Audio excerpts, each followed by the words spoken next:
Buenos días. En la clase de hoy vamos a ver los diferentes supuestos de medidas de coerción.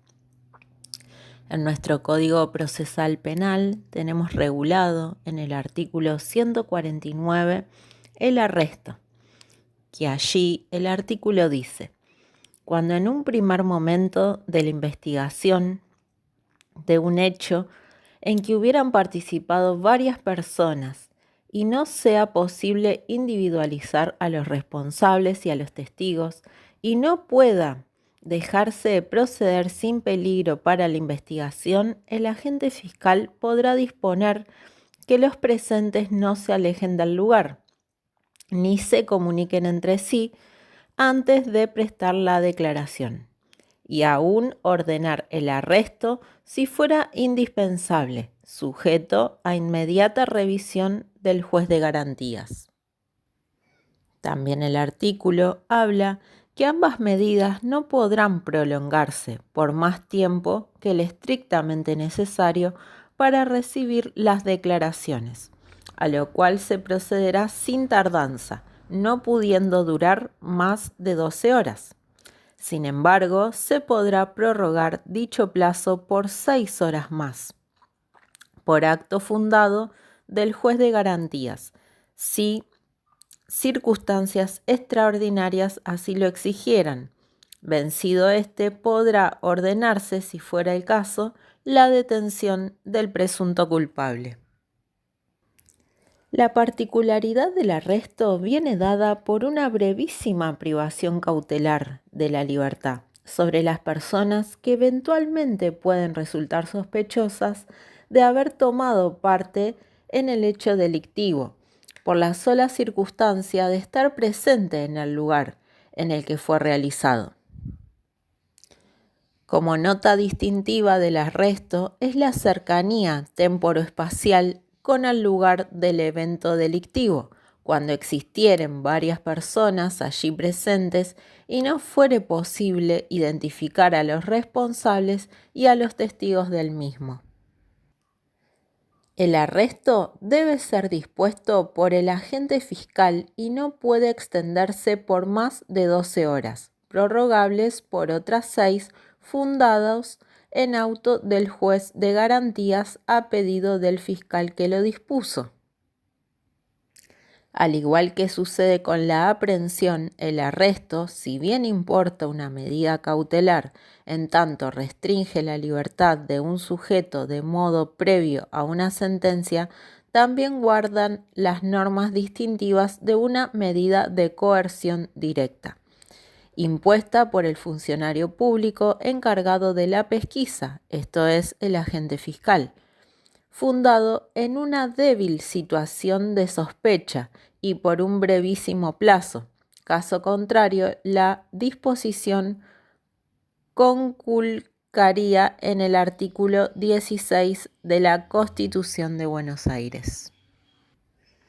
Para recordar, el artículo 16 de la Constitución de la Provincia de Buenos Aires dice: nadie podrá ser detenido sin que preceda indagación sumaria que produzca semiplena prueba o indicios vehementes de un hecho que merezca pena corporal, salvo en caso flagrante, en que todo delincuente puede ser detenido por cualquier persona y conducido inmediatamente a presencia de su juez, ni podrá ser constituido en prisión sin orden escrita de juez competente.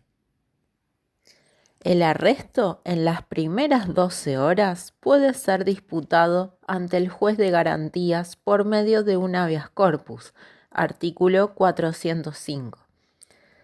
Si se entendiera que no se configuran los presupuestos para disponer esa medida, tanto sea el caso de que se pretenda su prórroga como desde la medida se solicitará al juez la orden de detención, artículo 151.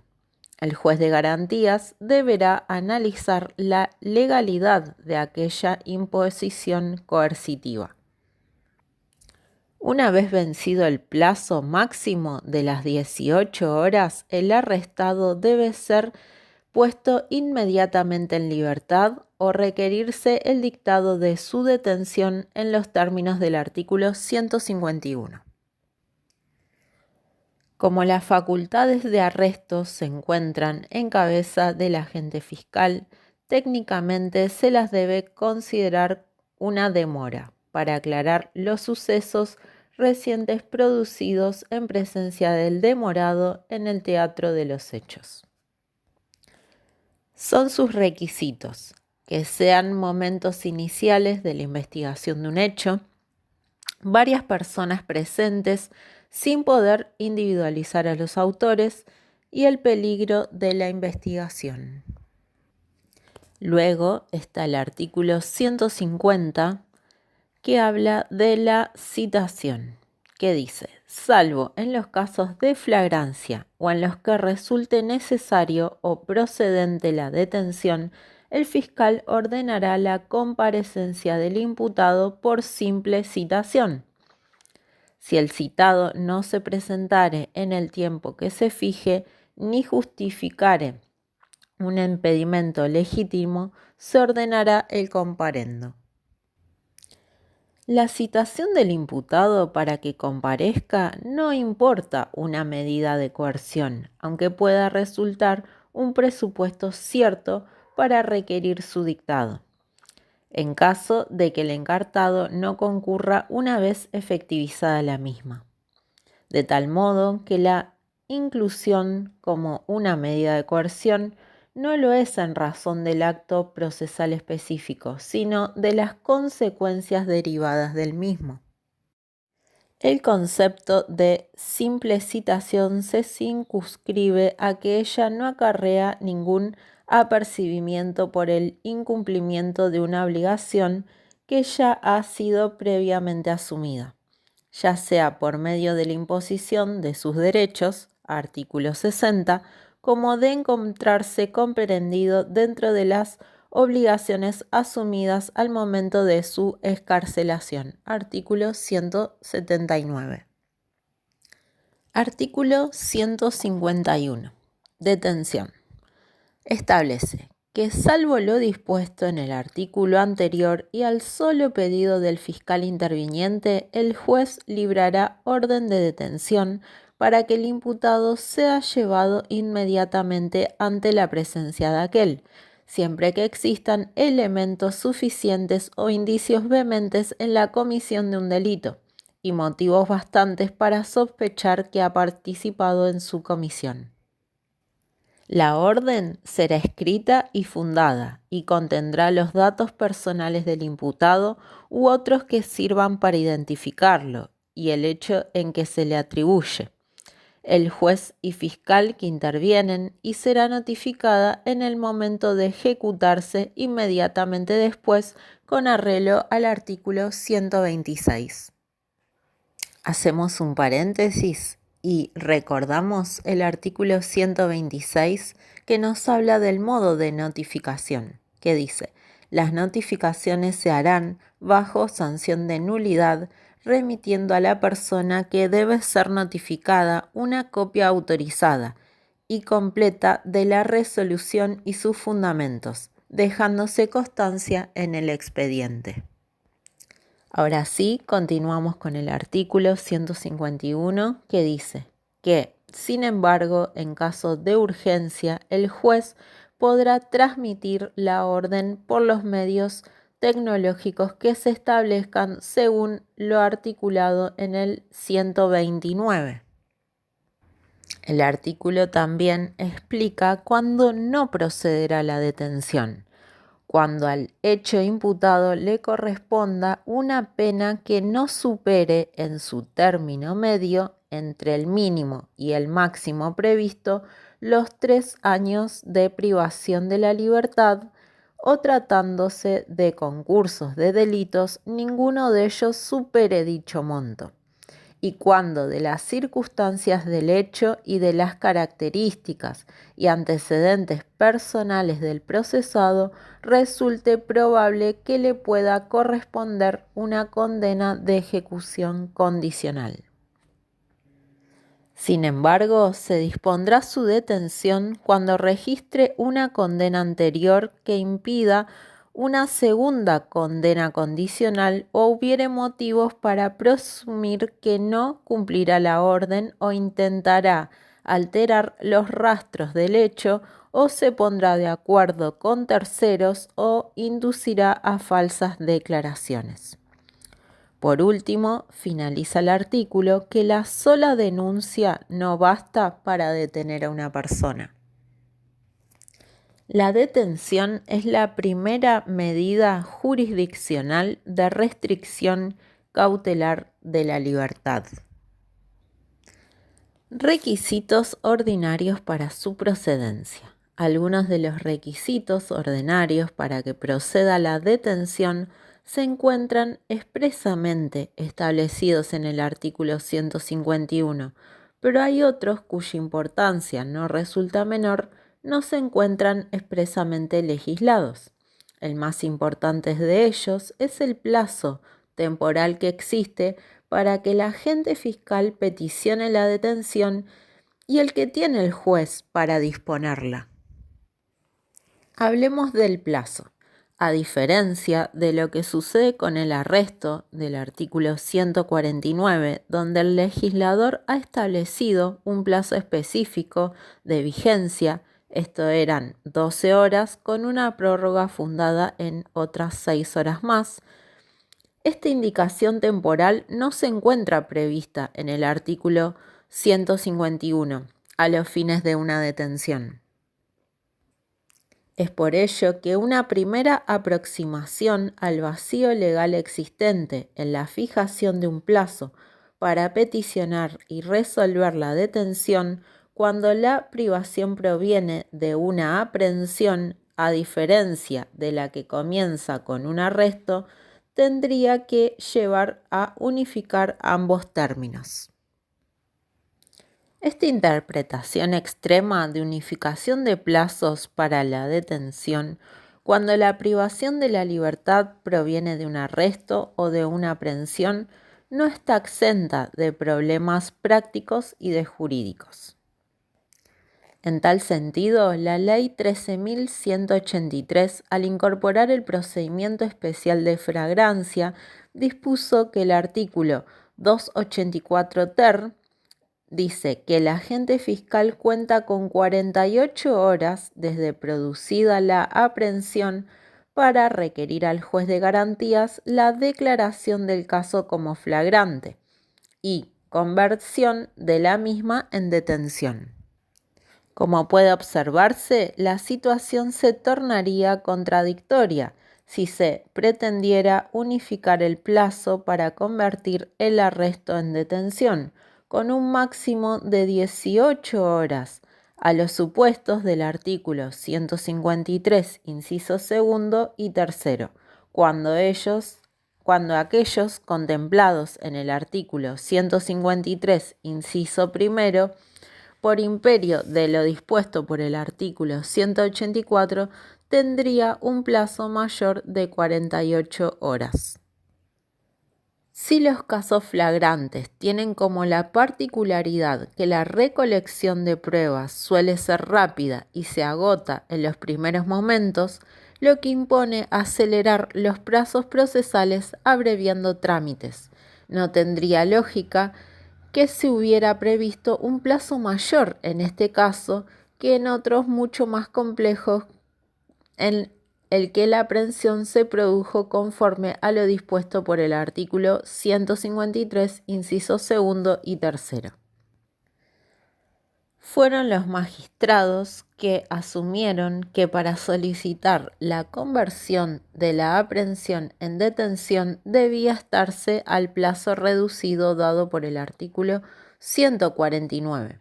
Por el contrario, y en la mayoría se interpretó que en ausencia de un plazo para requerir la conversión en detención debía estarse a lo previsto por el artículo 19 de la Constitución de nuestra provincia, el cual dispone que todo aprehendido será notificado de la causa de su detención dentro de las 24 horas. Es por ello que volvemos a recordar el artículo 19 de la Constitución Provincial que dice: todo aprehendido será notificado de la causa de su detención dentro de las 24 horas. En función de ello, en sentido del artículo 19 de la Constitución Provincial, viene dado por la posibilidad inmediata que tiene el aprehendido de saber quién es el juez actuante en su proceso, al cual puede desde el inicio dirigirle sus peticiones y disputar el cargo que se le formula, aunque el hecho aún no se haya explicitado con las formalidades previstas por el artículo 312 del Código Procesal. Definido ya el plazo con el que cuenta el fiscal para requerir la conversión de la aprehensión en una detención, resta analizar el plazo con el que cuenta el juez de garantías para resolver dicha petición. El Código, una vez más, no tiene previsto un plazo específico en este sentido, ni en los artículos 149, 151 o 284 ter.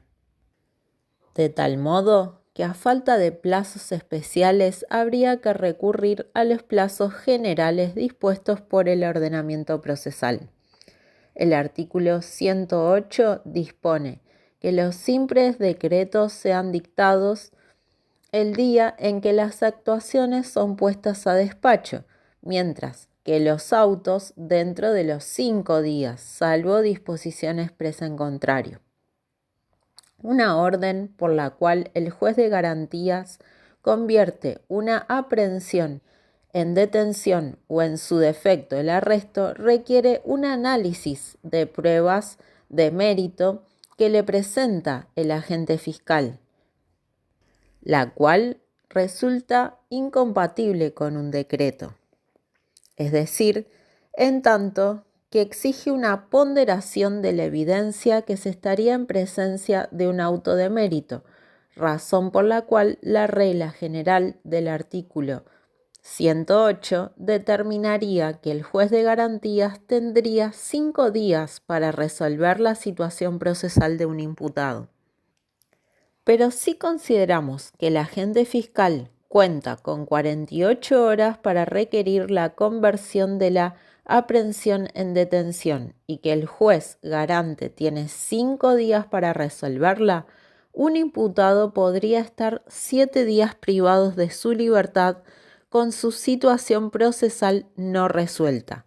Intuitivamente parece mucho y jurídicamente resultaría inadmisible. Tampoco puede pasarse por alto que para que proceda una excarcelación es necesario que exista previamente una medida jurisdiccional privativa de la libertad. De tal modo que si para resolver una petición en los términos del artículo 169 el magistrado cuenta con el plazo de 5 días, artículo 174, el encargado podría estar fácticamente privado de su libertad por 12 días, lo cual coloca a una especie de limbo jurídico. Otra interpretación posible es que tratándose de cuestiones atinentes a la libertad o no de un individuo, toda petición de una detención deba ser considerada urgente en los términos del artículo 23 bis y deba ser definida en un plazo máximo de 6 horas.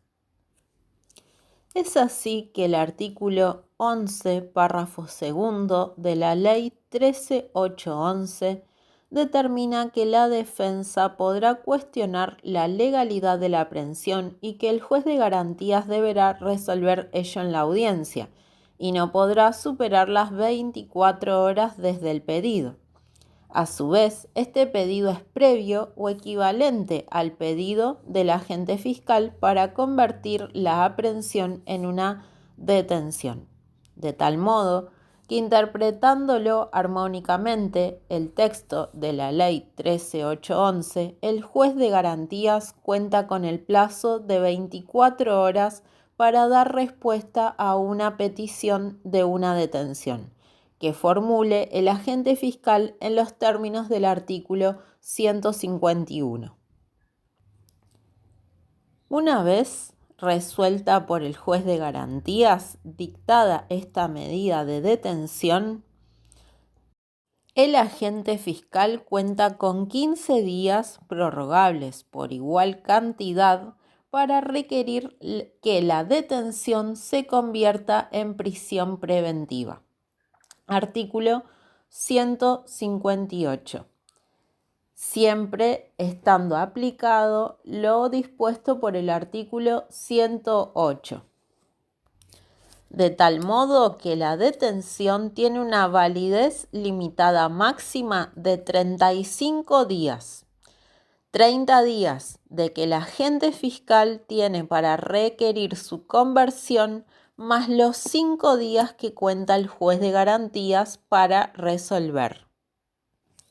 Distinto es en los procedimientos de flagrancia, conforme dispuesto el artículo 284 cuarter. El agente fiscal cuenta con 40 días en total para la investigación, teniendo 20 días prorrogables por otros 20 más para requerir el dictado de la prisión preventiva, y el juez de garantías sigue teniendo el plazo común. Tenemos aquí una totalidad de 45 días. Si se vencieran algunos de estos plazos, se impone la inmediata libertad del imputado, porque ha caducado el título jurídico restrictivo de la libertad. De allí que si al agente fiscal se le vence el plazo para requerir la prisión preventiva, no puede volver a peticionar una nueva detención con los mismos elementos para mantener privada de la libertad a la persona imputada, así y hacer renacer un nuevo plazo para requerir su prisión preventiva. El artículo 140 dispone que todos los plazos son perentorios e improrrogables.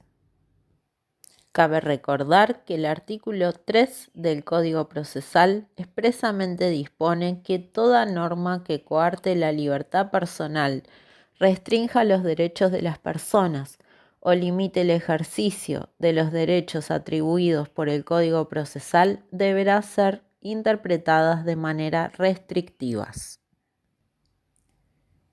También explica que hay dos supuestos diferenciados, en cuanto a que, en el primero de ellos, consiste en que una petición fiscal de prisión preventiva que es decretada nula por el juez de garantías, y en un segundo, la petición y la prisión preventiva son decretadas nulas por la Cámara de Apelación. Cuando el agente fiscal peticiona la conversión de la detención en prisión preventiva y el juez de garantías nulifica la misma, hay que diferenciar allí dos posibilidades. En un primer grupo, la petición fiscal de prisión preventiva fue realizada sobre el límite del plazo que el Código Procesal dispone para ello.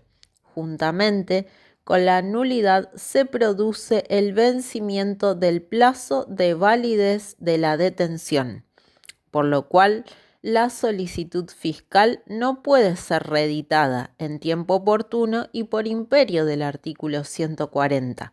Vence la validez de la detención, debiendo así producirse la inmediata libertad del imputado. En el otro grupo puede suceder que el agente fiscal formuló su petición de manera previa a que vencieran los plazos procesales, de tal modo que la detención aún tiene validez temporal. El agente fiscal pueda subsanar el acto nulo posterior a la detención para requerir nuevamente la conversión de detención en prisión preventiva.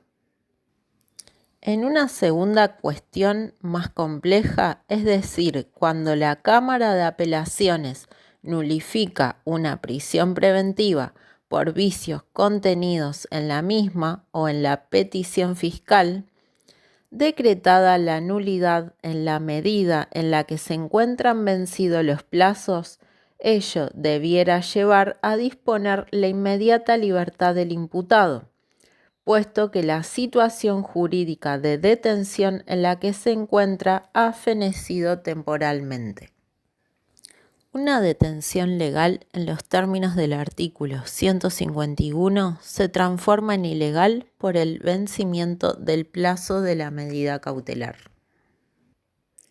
El artículo 151 dispone que la detención deba ser dictada solo a pedido del fiscal interviniente, de modo que el agente fiscal resulta ser el único legitimado para peticionar ante el juez de garantías medidas de coerción contra el imputado.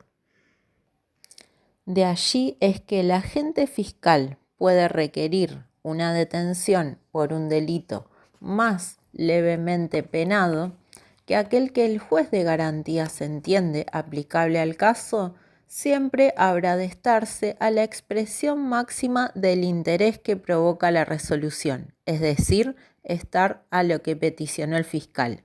El magistrado podrá eventualmente dejar a salvo su opinión, mas no podrá ir más allá de la petición. También puede darse el caso que el magistrado mute la calificación legal por una equivalente en cuanto al reproche legal, sin afectación alguna al imputado. También puede surgir el caso en que el juez de garantías no acuerda con la pretensión del titular del interés coercitivo y hace lugar al mismo, pero no una parte del hecho o considerando acreditado todo el hecho con una calificación menos gravosa hacia el imputado.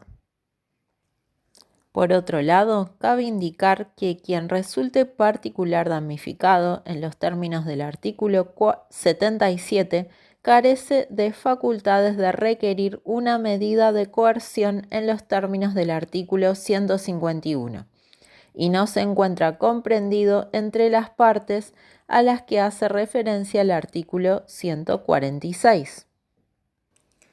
Requisitos de la resolución. Lo primero de ello es que existan indicios vehementes o elementos suficientes que acrediten la existencia de un hecho delictivo. En segundo, que existan motivos bastantes para sospechar que el imputado ha participado en su comisión. Esta es la única manera de compatibilizar el principio de presunción de inocencia con la afirmación durante el trámite del proceso de la presunta responsabilidad del imputado en un hecho delictivo. Ninguna medida cautelar puede ser impuesta en el caso que no existan elementos suficientes o indicios vehementes de la ocurrencia de un hecho delictivo. Cuando hablamos de plena prueba, es que se requiere para afianzar una condena un caudal de prueba que permita afirmar que un hecho por fuera de toda duda, probabilidad preponderante superior a la de la presunción de inocencia. Justamente con el concepto de indicio hacemos referencia a una forma de construcción probatoria razonada, en ausencia de prueba directa, que de conformidad al sistema de libres convicciones regulados en el ordenamiento procesal, artículos 209 y 210. También menciona que el delito debe ser entendido como en un sentido amplio o dogmático, esto es, la acreditación de la materialidad ilícita y la calificación legal. El término de participado es entendido en una forma amplia de la participación criminal en el hecho, ya sea que la imputación vincule a una autoría, a una coautoría, a una instigación o finalmente a una participación primaria o secundaria. También la expresión que ha participado en su comisión es poco feliz porque resulta equivalente que un hecho se trate tanto de un reproche comisivo u omisivo. Y la expresión que haya tomado parte es mucho más apropiada, porque también remite al aporte comisivo como una posición de garante en la omisión. También es requisito que la imposición de la orden sea escrita y fundada, conteniendo los datos personales del imputado u otros que sirvan para identificarlo. Se transcriba el hecho que se le atribuye el juez de la causa y el fiscal actuante. Ahora vamos a los delitos en los que procede. Primero, debemos tener requisitos formales para su procedencia, que son la petición fiscal, los elementos suficientes o indicios vehementes en la comisión de un delito, los motivos bastantes de sospecha de que ha participado en su comisión, la orden escrita y fundada. A su vez, hay que explicar que no resulta procedente la detención en aquellos delitos cuyo término medio de pena no supere entre el mínimo y el máximo el de los 3 años de prisión, o en su caso, en concurso de delito, ninguno de ellos supere dicho monto.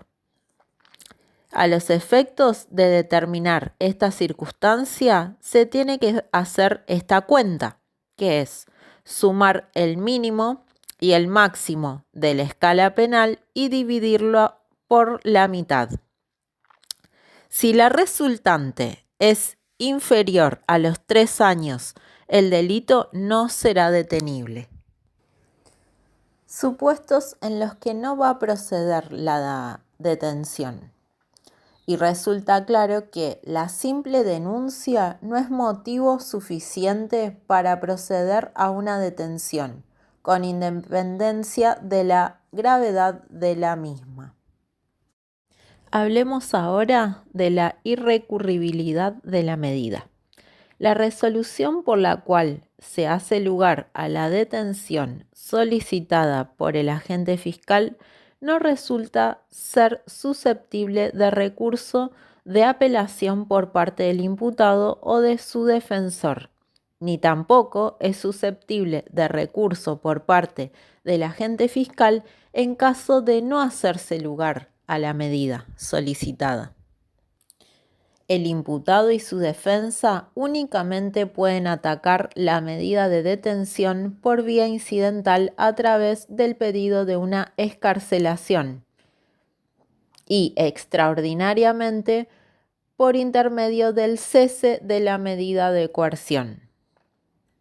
Antes de producida la detención, la misma puede ser evitada por vía de un habeas corpus preventivo o de una exhibición de prisión. Luego de concretada la misma, sí puede ser disputada tanto por una excarcelación, un cese de coerción o por un habeas corpus. El veto realizado del Poder Ejecutivo indicaba que el Ministerio Público podría solicitar la detención cuantas veces lo considerara oportuno, reuniendo más pruebas o alegando la comprobada existencia de uno de los requisitos previstos por el artículo 151, párrafo 5. Siendo que el recurso demoraría innecesariamente el trámite de la causa. No existiría gravamen irreparable para que el agente fiscal lo solicitara en los términos del artículo 439. Ahora sí, vamos al artículo 152 que trata la incomunicación. Con motivo suficiente, el fiscal podrá ordenar la incomunicación del detenido por un plazo máximo de 48 horas. La medida cesará automáticamente al vencimiento de dicho término, salvo prórroga por otro término por resolución fundada del juez de garantías a instancias del Ministerio Público Fiscal. En ningún caso, esta incomunicación del detenido impedirá que se comunique con su defensor de manera privada, inmediatamente antes de comenzar su declaración o antes de cualquier acto que requiera su intervención personal. Al momento de disponer la incomunicación o al requerir su prórroga, tiene que tener el fiscal específicamente individualizados a los testigos y capacidad de disponer su comparecencia al proceso, o juntamente con ello, debe solicitar el allanamiento para hacerse material documental vinculado al proceso. Es por ello que el plazo de la incomunicación es tan breve. Asimismo, la incomunicación no puede ser un mecanismo tendiente a obstruir una correcta defensa del imputado. Por lo tanto, resulta inadmisible que la misma se extienda a la comunicación que debe mantener el imputado con su letrado defensor, tanto de su confianza o público. Artículo 153. Aprehensión. Los funcionarios y auxiliares de la policía a instancia propia o del fiscal deberán aprehender a quien sea sorprendido en flagrancia en la comisión de un delito de acción pública sancionado con pena privativa de libertad, al que fugare estando legalmente detenido, o cuando en el supuesto del artículo 151 se tratare de una situación de urgencia y hubiere peligro que, con la demora del imputado, eluda la acción de la justicia. Tratándose de un delito cuya acción dependa de instancia privada, en el acto será informado quien pueda promoverla. Si no se presentare la denuncia inmediatamente, el aprehendido será puesto en libertad. Esta es la primera medida cautelar por orden temporal que existe en el ordenamiento procesal y es llamada la aprehensión, que se encuentra regulado por este artículo 153 y que, si bien comparte los efectos propios de toda medida cautelar, pues se trata de una restricción de derechos previa a una sentencia y difiere en lo relativo al grado de probabilidad en el juicio de certeza en que se funda, probabilidad menor a la equivalente, y en la legitimación que se le acuerda a los diversos sujetos autorizados a imponerla. Esta amplitud en la legitimación se vincula a que la aprehensión es la manifestación de una medida de coerción directa que incluso puede ser impuesta también por los particulares y que tiene reflejo en una limitada vigencia temporal. Los presupuestos enumerados en el artículo 153 deben ser interpretados de un modo taxativo, no pudiéndose invocar una causal de aprehensión de las cuales no se encuentre previstas por la norma. Cuando habla del supuesto de flagrancia, se presenta dogmáticamente claro que se lo vincula al hecho de ser visto en el exacto momento en que el delito se está cometiendo. En cuanto a fuga, que se refiere el artículo 153, inciso segundo, es la mera evasión del lugar de encierro en la cual se encuentra la persona. Por último, las razones de urgencia que permite la aprehensión en estos supuestos deben ser analizadas con posterioridad a la aplicación de los elementos constitutivos del artículo 151. Es decir, no basta con reclamar urgencia, sino que antes de ello debe haberse configurado los presupuestos del artículo 151. Asimismo, el artículo 154 considera que hay flagrancia cuando el autor del hecho es sorprendido en el momento de cometerlo o inmediatamente después o mientras es perseguido por la fuerza pública, el ofendido y el público, o mientras tiene objetos o presenta rastros que haga presumir que acaba de participar de un delito. Lo que la define es la proximidad temporoespacial con los rastros del delito. Así, luego el artículo 155 establece sobre la presentación del aprehendido. El funcionario o auxiliar de la policía que haya practicado una aprehensión deberá comunicarla conforme lo dispuesto por el artículo 296 y presentar inmediatamente a la persona ante el fiscal interviniente. De no producirse esta inmediata comunicación al agente fiscal y puesta a disposición, la aprehensión se transformaría en ilegal, dando lugar a la acción de habeas corpus, artículo 405, con independencia de las acciones legales que pudieran corresponder contra el personal policial. Así también el artículo 156 nos habla de la aprehensión por un particular. En los casos previstos de los incisos 1, 2 del artículo 153, los particulares están facultados para efectuar la aprehensión, debiendo entregar inmediatamente la persona a la autoridad judicial o policial. El artículo 157 nos habla de la procedencia de la prisión preventiva. La detención se convertirá en prisión preventiva cuando medien conjuntamente los siguientes requisitos: que se encuentre justificada la existencia del delito, que se le haya recibido declaración al imputado en los términos del artículo 308 o que se hubiere negado a prestarla, que aparezcan elementos de convicción suficientes o indicios vehementes para sostener que el imputado sea probablemente el autor o partícipe penalmente responsable del hecho, y que concurran los presupuestos establecidos en el artículo 171 para denegar la excarcelación.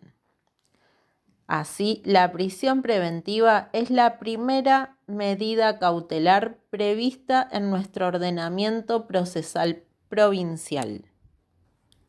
Es por ello que es la más grave de todas, al implicar una privación de la libertad sumamente prolongada en el tiempo, y que la misma se produce en un establecimiento penitenciario donde se registran muy pocas diferencias cualitativas en relación a los penados. La función concreta de la medida se apoya en estos dos datos sustanciales, que son el aseguramiento de la presencia del imputado en el proceso, fundamentalmente en el juicio oral, y el sometimiento del inculpado a la ejecución de la presumible pena a imponer. Relacionado a esto también están los requisitos particulares, que es haberle recibido declaración al imputado. Recordemos que el artículo 307 dice que bajo pena de nulidad no podrá ordenarse el procesamiento del imputado sin haberle recibido de indagatoria o sin que conste su negativa a declarar. Esta es justamente la razón por la cual se exige la audiencia prevista por el artículo 308, pues el imputado tiene la posibilidad directa de allí de conocer específicamente la imputación que se le dirige, fijándose los hechos que posteriormente permitirán analizar la concordancia de los mismos con la prueba y con el contenido de las resoluciones. Esto es principio de congruencia y la calificación legal juicio de subsunción. Justificación de la existencia del delito y de los elementos de convicción de la autoría. Dispone que para dictar una prisión preventiva se deben justificar la existencia del delito, que existan elementos de convicción suficientes o indicios vehementes para sostener que el imputado sea probable autor o partícipe penalmente responsable de los hechos. La prisión preventiva es la más grave de todas las medidas cautelares. Por ello se exige que la investigación haya alcanzado un nivel o un caudal probatorio mayor al requerido por el artículo 151. Los peligros procesales deben ser evaluados desde un primer momento y posteriormente corresponde analizar si los mismos se mantienen vigentes, proporcionales o racionales a lo largo del proceso, en las sucesivas resoluciones que se van adoptando. Luego, y en el artículo 158, el auto que decreta la prisión preventiva será dictado dentro del 5º día de la solicitud del agente fiscal presentada dentro del plazo de 15 días prorrogables por igual plazo a contar desde el día en que se hubiere efectuado la detención, y en él deberán expresarse cuáles son los elementos de los que resultan acreditado el delito y su autor o partícipe. Si se toma en cuenta la declaración del imputado, extraerse la parte pertinente. Si se comprueban pruebas testimoniales o periciales, mencionarlas sintéticamente de lo que ella resulte. Y si se determinan otros elementos probatorios, señalarse cuáles son y cómo resultan acreditados. La resolución que hace lugar a la prisión preventiva resulta susceptible del recurso de apelación por parte del imputado y de su defensor. Espero que esta clase les haya servido y nos vemos en la próxima.